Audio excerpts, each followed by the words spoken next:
Now, anyone who's seen a dog playing fetch in water will know how much joy and freedom they get from swimming. Now, while some breeds naturally take to water, for others, it's an acquired taste. The bottom line is that if your dog or even your cat is introduced to water and swimming in calm, safe, unthreatening way, it's a ticket to a lifetime of fun.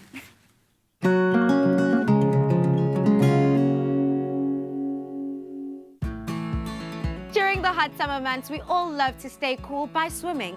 But when it comes to water safety, we often overlook the safety of our pets. Well, Donut and I are out at the Pets Wellness Works to find out more about how to keep your pets safe around water. Let's go meet Lauren, Donut. Let's go. Let's go. Even breeds supposed to be so-called water dogs can get into bad situations around water. Teaching them to swim and how to get out of water without panicking is essential. Lauren, as we all know, during the summer seasons, we love to spend our days out at the pool, swimming with our family and our pets. But what are some of the misconceptions people have with pet safety around water? Well, we have to also just remember they're basically like toddlers. You have to supervise them, especially when they're puppies. They've never had that kind of experience before, so you really have to monitor their every movement around the pool. And how often does it happen that pets have a situation whilst swimming? Well, the situations are really because we are becoming complacent, so we're not monitoring their whereabouts at the pool. And we must remember that they're not normal, natural swimmers, so we have to watch them, we have to supervise them. So definitely pools should be covered properly with safety nets or even fencing, just for precaution. What are some of the best practices to teach your pet to be safe around water? The best practices would definitely be going to the pool as often as possible, having someone teach you the correct handling, and making sure that they have correct flotation devices on to give them the confidence in the pool that they need, and then habituation, doing it as often as possible, as frequently as possible, so that they can enjoy the experience, so that they don't become frightened of it. All right, so I'm really excited to get Donut in the pool and get her kitted out in her float coat, and I've got a cat for you as well to share.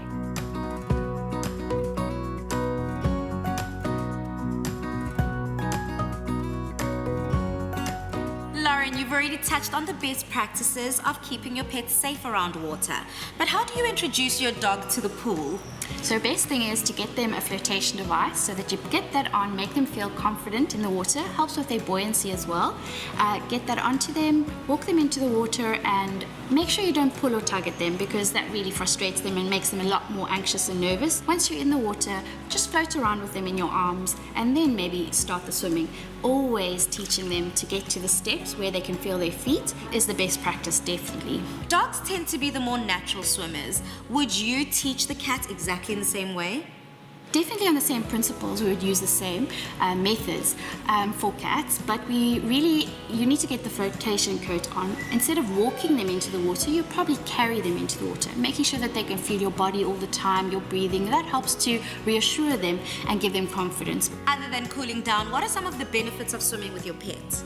So bottom line is the water is really therapeutic and really helps for joint pain, old age, arthritis, and you can exercise in the comfort of the water, and they really do well in terms of feeling better. They're more flexible and more mobile, and you'll also notice that they'll get up and down more easily at home. Thank you so much for all the tips and tricks. I truly did learn a lot.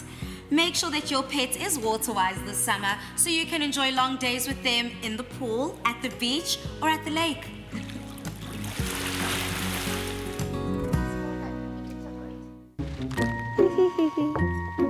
Whiskers, feed their curiosity.